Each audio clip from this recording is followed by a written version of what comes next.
Middle east में हालात बेहद ही नाजुक मोड़ पर पहुंच चुके हैं। अमेरिका और ईरान के बीच का टकराव अब और भी तेज होता दिखाई दे रहा है। इस वक्त की सबसे बड़ी अपडेट सामने आई है कि ट्रंप ने सीधी ईरान को चेतावनी दी है कि अगर डील नहीं होगी तो फिर जंग ही होगी। अमेरिकी राष्ट्रपति डोनाल्ड ट्रंप ने ईरान को लेकर बड़ा अल्टीमेटम दिया है। ट्रंप ने कहा है कि अमेरिका किसी भी हालत में ईरान के पास मौजूद एनरिच्ड यूरेनियम हासिल करेगा। उन्होंने साफ चेतावनी दी है कि अगर बुधवार तक कोई बड़ा समझौता नहीं हुआ तो मौजूदा सीज फायर को खत्म किया जा सकता है। साथ ही उन्होंने ये भी कहा है कि ईरान के खिलाफ नौसैनिक नाकेबंदी जारी रहेगी और जरूरत पड़ी तो फिर से बमबारी शुरू की जा सकती है। यानी कि बातचीत की मेज पर तनाव और युद्ध का खतरा एक बार फिर से मंडरा रहा है। दूसरी अपडेट की बात करूं तो हॉर्मुज स्ट्रेट पर एक बड़ा ट्विस्ट सामने आया है। ईरान ने इसको लेकर एक कड़ा कदम उठाया है। दुनिया की तेल सप्लाई में सबसे अहम रास्ते हॉर्मुज स्ट्रेट पर एक बार फिर से तनाव बढ़ चुका है। ईरान ने जहां जहाजों की आवाजाही पर सख्त नियंत्रण लागू कर दिया है और साफ कहा है कि जब तक अमेरिका उसकी नाकेबंदी नहीं हटाता तब तक ये रोक आगे भी जारी रहेगी।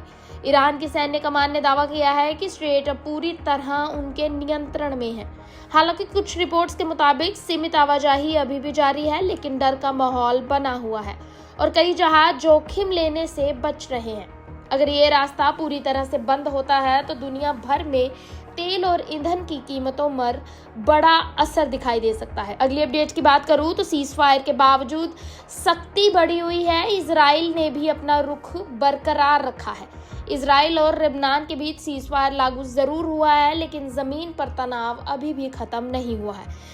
इजराइल ने साफ कहा है कि उसकी सेना दक्षिणी लेबनान में बनी रहेगी और सैन्य अभियान पूरी तरह से खत्म नहीं होता तब तक ये कार्रवाई जारी रहेगी। वहीं तुर्की ने भी इजराइल पर गंभीर आरोप लगाए हैं। उन्होंने कहा है कि सुरक्षा के नाम पर जमीन कब्जाने की अब कोशिशें जारी हैं।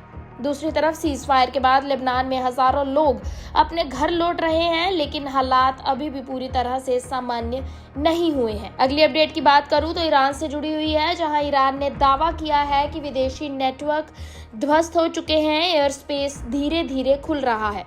ईरान ने यह दावा किया है कि उसने अमेरिका, इजराइल और ब्रिटेन से जुड़े कई कथित जासूसी नेटवर्क को खत्म कर दिया है। IRGC के मुताबिक देश के अलग अलग प्रांतों में ये नेटवर्क एक्टिव थे, जिन्हें अब निष्क्रिय कर दिया गया है। इसी बीच तनाव के बीच ईरान ने अपने हवाई क्षेत्रों को आंशिक रूप से खोलना शुरू भी कर दिया है। पूर्वी हिस्से में फ्लाइट्स की इजाजत दे दी गई है और धीरे धीरे हवाई सेवाएं बहाल की जा रही हैं।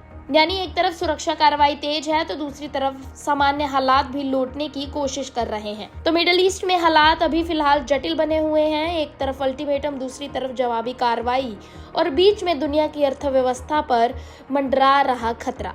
US हो या कनाडा की फास्ट लाइफ, काम, घर और ठंडी हवाओं के बीच बॉडी को चाहिए रोज का नेचुरल केयर। मीट अश्विनो पराश, हितायु का daily wellness hero. 40+ herbs, A2 घी और हनी का पावरफुल मिश्रण। रोज का 1 चम्मच और आपको मिले natural nutrition, strong immunity, cold, fatigue और स्ट्रेस से प्रोटेक्शन। पीढ़ियों से ट्रस्टेड ये आयुर्वेदिक फॉर्मूला डेली एनर्जी बढ़ाने के लिए आज ही ऑर्डर करें अश्विनो पराश।